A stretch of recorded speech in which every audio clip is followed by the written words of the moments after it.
Jam wale mon bandiraɓe tedduɓe yeɓiyankoɓe Ayaw Pindi TV min calmini on ɗo mbawɗon wonde dunde babade nde kala min bismi mon kelle gadan e roɓinde jayndeji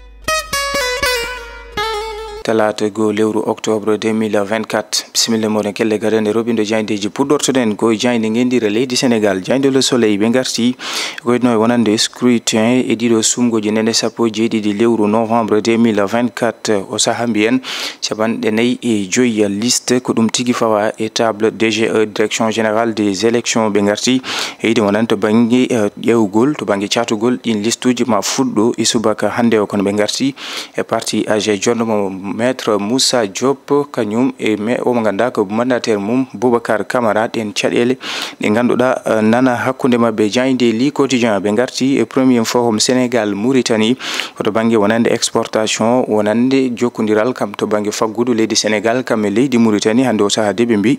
ɓe kolliti kamɓe li quotidien e nder duuɓi nayyi ɗo wonno capantati e jeenayyi milliard pawɗi temedde jeeɗiɗi million yeehi ha e temedere sappo e ɗiɗi milliard pawɗi temedde jeetati million e koppareji men franc CFA kono ɓe garti kamɓe li quotidien e Jeegui Diop yalti e deƴƴere mum caggal nde hollita wonande koko yalti leydi ndi holliti omon ɗo jooɗi e leydi ndi nde laamu sohlimo kala omo pari notade jayde enquête contestation générale kamɓe enquête ɓe garti e wadde namdal ɓen ɓe ganduɗa ko kañumen tigui goni tedde liste uji yoga e won landaji kono ɓe garti e lande Pastef PUR PDS kam wondude e oɗo parti mo APR Alliance pour la République jayde en relief ɓe garti e ko yetno e wonande ndema ɗo e leydi Sénégal to banggue banana jagorɗo kalfinaɗo ndema kame gaynaka leydi Sénégal Mabouba Diagne o yillimo toon to Tambacounda jeeya ƴellitare mo Tambacounda yindirde omo ganduɗa ko joom ban guese Mamadou Oumar Sall kanko mo ganduɗa ko jagorɗo kalfinaɗo ndema kame gaynaka leydi Sénégal holliti leydi Sénégal ma heeb hoore mum ko yete ko autosuffisance en banane ko ɓoyata ko ɗum noon ko caggal nde o yilli toon to Tambacounda jeeya ƴellitare tawi noon ko ɓuuri mbiyen ujunere temedde joyi hectare leggal banana e on jeeya ƴellitare mo Tambacounda jayde l'observateur ɓe garti dans les secrets des listes e mbundi ɗin liste uji to foyitno e ɗin sungoji subaɓe dental ɓe garti Macky Sall hollitama ko kañum tigui woni tête de liste wonande Karim Wade ko kay woni 3e position kono ɓe garti e ɗiɗon coalition ji ɗi ganduɗa hande oɗo nandiri ma jaadu e ɗin sungoji yoga e won faldeji ɗo e leydi Sénégal kam e nder diaspora o ɓe garti kamɓe l'observateur ha joni e Jeegui Diop mo ganduɗa hollitinomo caggal wonande ko yalti leydi ndi ne wayno ɓangi ni tawi noon ko vidéo hollide wonde nan ɗo jooɗi kono kadi sanga waktuji sappo e goho subaka hande o mbiyen 11h ma noto e toon to dika ɗum noon ko caggal nde o heeɓi ko yete ko des menaces jayde tribune ɓe garti ko e on mo ganduɗa ko joɗiniɗo FMI ɗo e nder leydi Sénégal kanko représentant FMI ɗo e nder leydi ndi haalaji makko e haalulaji Ousmane Sonko de worodiri yi noon ko tribune kono ɓe garti e les 11 promesses ko yetno e wonande ɗin tuma tigui ko yitno e sumgoji ƴam golle fo laamu leydi Sénégal ɗin promesse aji ɗi kanko hoorejo leydi ndi Bassirou Diomaye Diakhar Faye o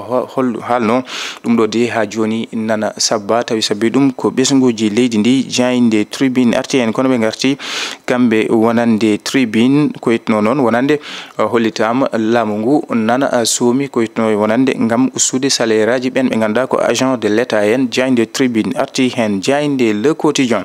ɓe garti koye Amadou Ba to banggue juttodiral yoga e won landaji ko ete ko coalition ji yadude e ɗiɗo sungoji subaɓe dental ñande sappo e jeeɗiɗi lewru novembre kanko Amadou Ba ne wayno o yalti e nden feere ɓe garti noon wonande kamɓe le quotidien Samusa Kaddu kam e takko wallu o saaha de mabɓe jokkodiral mabɓe Macky Sall ko kay tigui hol hande oɗo saaha woni tête de liste mo liste des libéraux Karim Meïssa Wade ko kañum woni tataɓo tawi ko kay woni 3e position kamɓe le quotidien ɓe garti e kanko mo ganduɗa ko Ousmane Sonko e kan haala ka ganduɗa Diomaye namdonomo ɗum ne wayno golle kewɗe ɗe ganduɗa ni ko kay waɗat ɗum kanko mawɗo jagorɗo Ousmane Sonko kanko Diomaye o arti hen ene tawe e jayde le quotidien en ƴeewoytu jayde BSB le jour ɓe garti koye les premiers comptes la cour des comptes ko kay holliti to banggue manquement ji teskaɗi ko yitno noon reddition des comptes to banggue koɓe mbiyata ko ngakkugol to banggue juɓɓingol en golle kono kadi koɓe mbiyata ko transparence to banggue ministre des finances et du budget ɓe garti noon cour des comptes nde wawata tigui gollodade ministre des finances et du budget beele tigui ha joni ko yete yiyete ko ngam ɓe mbawa dañji ko yitno ko non wonande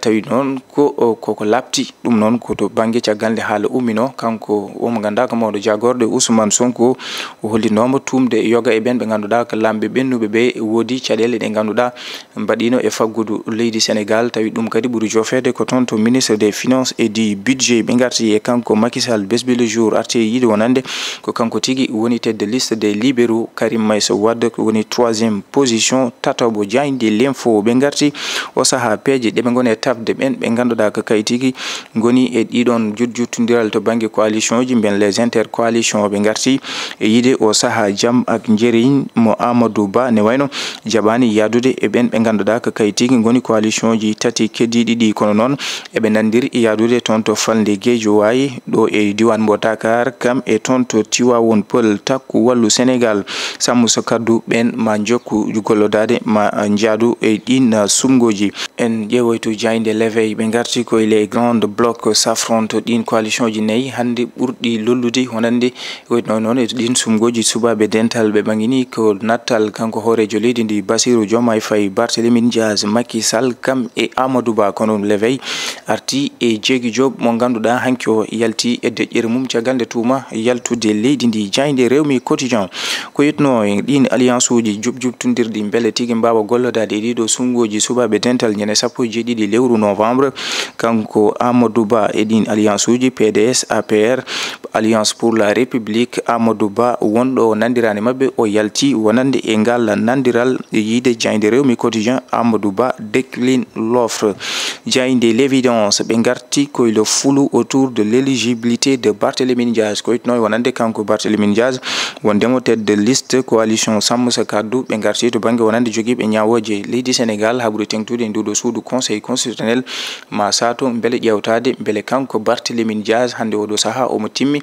ngam o wona tête de liste yaade e ɗin sumgoji subaɓe dental ñande 17 lewru novembre kono ɓe garti e Jeegi Job mo ganduɗa ɓaŋŋini vidéo hollidde wonande nana ɗon ɗo Kër Ndiaylo yahani yaltani nder leydi Sénégal kono hande sawanga waktuji 11 11h ma notoye toon to dike caggal nde o heeɓi menace uji e on ngal jagorgal ngal mo ganduɗa ko kay tigui toon o gollotono ne waɗamo to yiyete ko to banggue menace uji mo o yaɓan toon to dik e subaka hande o. bandiraɓe tedduɓe yeɓiyankoɓe Yawo Pindi TV ko ɗum woni komin doɓino moon kelle gardane roɓino Diagne je subaka hande o min dokono adi alarba janggo sa wara welede Allah ɗo e nden joom jogo min jogo moon on jarama.